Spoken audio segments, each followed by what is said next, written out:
Walter Benjamin on culture and barbarism. Walter Benjamin was interested in the ways in which art, culture, and politics flow together. He made a connection in a line he used a couple of times. There is no document of culture which is not at the same time a document of barbarism. This signals an insistence that all of our forms of culture are simultaneously, politically or socially enmeshed in the broadest sense.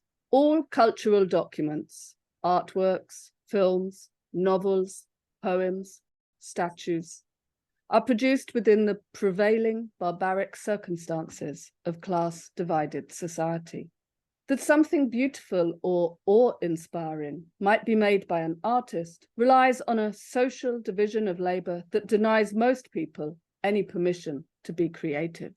The existence and persistence of culture confirms the validity of the production process that brought it into being. Cultural documents of all kinds thus work to embellish the rule of those in power, justifying their elevation above the immiserated and disempowered. The Colosseum is an example of real barbarism taking place in cultural form. For example, in gladiatorial battles staged to underline the power of privileged families, or in the real executions of condemned people as the climax of stagings of myth. But there are more subtle ways in which culture hinges on barbarism. Cathedrals full of artworks, carvings, opulence, do not glorify those who built them, but rather give consolation for ongoing suffering and the promise of something better to come. There is no such solace apparent in the oil paintings of the wealthy, those who are long to reign over us. The canvas simply covers over a world of immiseration experienced by those who are not expected to leave any traces of themselves to posterity. The cities are littered with relics of individuals who are immortalized in granite or bronze and who gained from a barbaric system. Sometimes the wrong is righted, the barbarism inherent in the artifact exposed, the statue brought down, as when the late Victorian statue of Bristol-born merchant and transatlantic slave trader Edward Colston was toppled in 2020. Walter Benjamin lived through varying types of barbarism, coming of age in the years around the First World War, when experimental and avant-garde art movements thrived, often alongside left-wing and communist movements. He also lived through the years when the Nazis took power in Germany, fascism dominated various parts of Europe, and a Second World War broke out. One of his interests was in how art and politics worked together across time. Benjamin observes that populations are encouraged to rush headlong into war and mass destruction. Fascism speaks of the glory of war, and some futurists wrote poems to that effect. War is presented as a dramatic sensation, an intensified experience, like an artwork or a spectacle. Political rallies and parades, uniformed ranks of people arranged in ornamental fashion, blonde housewives with children, were enacted and broadcast using the latest medium of film and radio.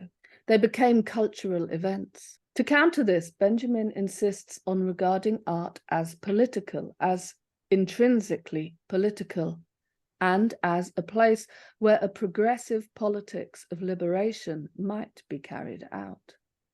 Art and culture might be used not to service the glorification of war or the deification of leaders, but rather as weapons wielded in social and political struggle. What art, then?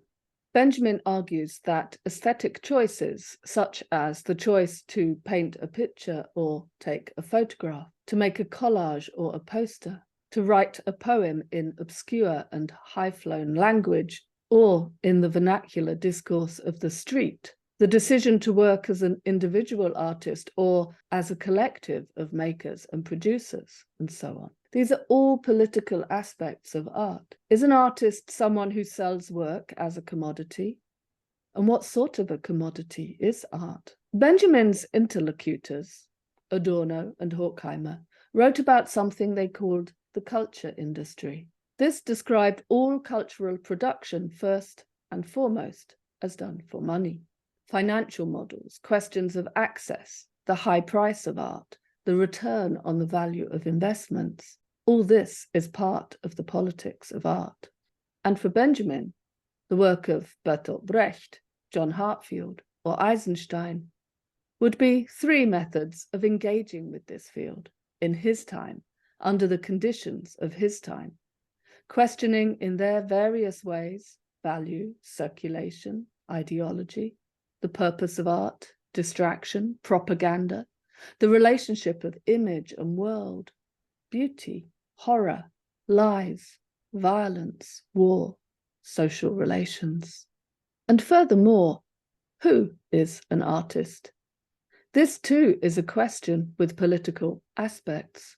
Who is allowed to be an artist when the roles that artists should perform have become highly politicized, as in the Great German Art Exhibition of 1937?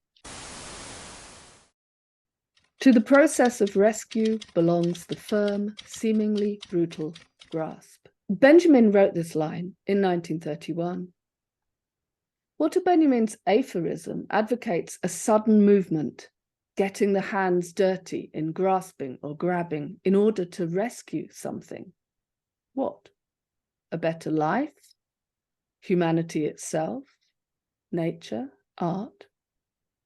Benjamin is interested in salvage, in extracting from the jaws of doom a better life through a decisive and hard gesture, or at least a seemingly brutal one. Sometimes, he argues, it is necessary to take decisive action, and not even to reflect on that too explicitly. This idea of acting sharply and brusquely comes together with a figure that Benjamin invented, the destructive character. The destructive character is a type without memory, opposed to repression in its political and psychic senses, who, causing havoc by cutting ways through, by liquidating situations, removes the traces which sentimentally bind us to the status quo. They do this in order to make possible modes of behaving or misbehaving, which are appropriate to the brutal conditions of the world and to their dramatic overthrow. In The Destructive Character, Benjamin writes about those who try to preserve the world and art as it is. Some people hand things down to posterity by making them untouchable and thus conserving them. Others pass on situations by making them practicable and thus liquidating them. The latter are called destructive. He also worked with others who were questioning the ways in which art might contribute to social and political struggle in the most revolutionary way, with implications for culture and social forms. For one, he was close to Bertolt Brecht, Marxist poet and playwright. Brecht praised a certain kind of vulgar thinking, forwarding the idea that truth is simple, graspable. Sometime between the spring and the autumn of 1933, Benjamin wrote a short reflection titled Experience and Poverty, which considered the new reality of world war in the 20th century. 20th century warfare had unleashed a new barbarism in which, observes Benjamin, a generation that went to school in horse-drawn trams stood exposed in a transformed landscape, caught in the crossfire of explosions and destructive torrents. Benjamin's was no lament for the old days, for those were unlivable for the propertyless, and the habits engendered by the cluttered and smothered interiors were unhealthy and uninspiring for the propertied. Erase the traces, Benjamin proclaimed, a line he took from a poem by Brecht. Benjamin enthused about a new positive concept of barbarism, and he championed the honest recorders of this newly devalued, technologized, impoverished experience. Paul Klee, Adolf Loos, and the utopians Paul Scheerbart and Mickey Mouse. In all of these, the brutality and dynamism of contemporary existence, including its technologies, was used, abused, mocked, and harnessed. Property relations in Mickey Mouse cartoons.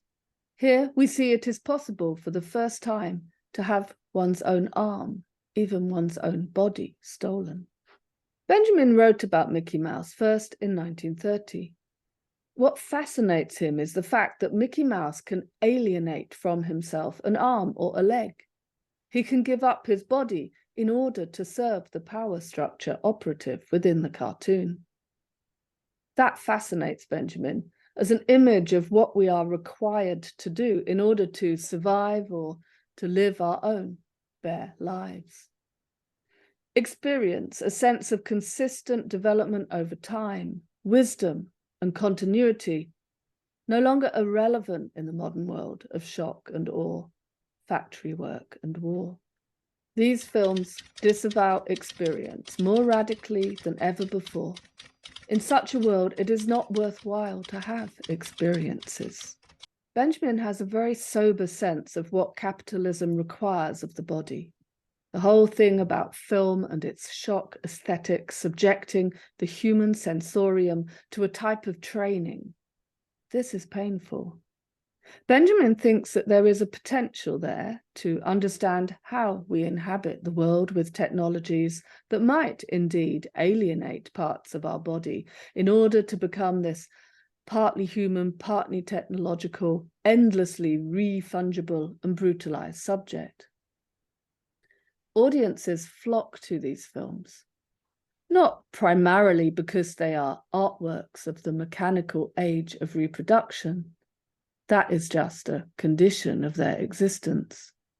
They flock to them because they recognize something in them that gels with their own existence. So the explanation for the huge popularity of these films is simply the fact that the public recognizes its own life in them. The final piece of writing by Walter Benjamin from 1940 was not published. It is a few sheets of paper thinking about history and change. Benjamin advocates a mode of thinking that could overpower the political situation. It is written at times in an elusive language, and it is not a manual. It is an effort at the production of an attitude, one that is open to imagining the breaking open of the continuum of history or arresting it. One that sets out from the positive aspects of shock, breaking through the picture of history, a warlike, explosive assault on the state of things, snatching an effervescent memory that flashes up at a moment of danger. Benjamin's strategy addressed the idea of the image or picture of history. These metaphors cannot be simply translated into practical action, or rather, they might import themselves only at specific, charmed revolutionary moments. As he put it in one of the theses, the consciousness of exploding the continuum of history is peculiar to the revolutionary classes in the moment of their action.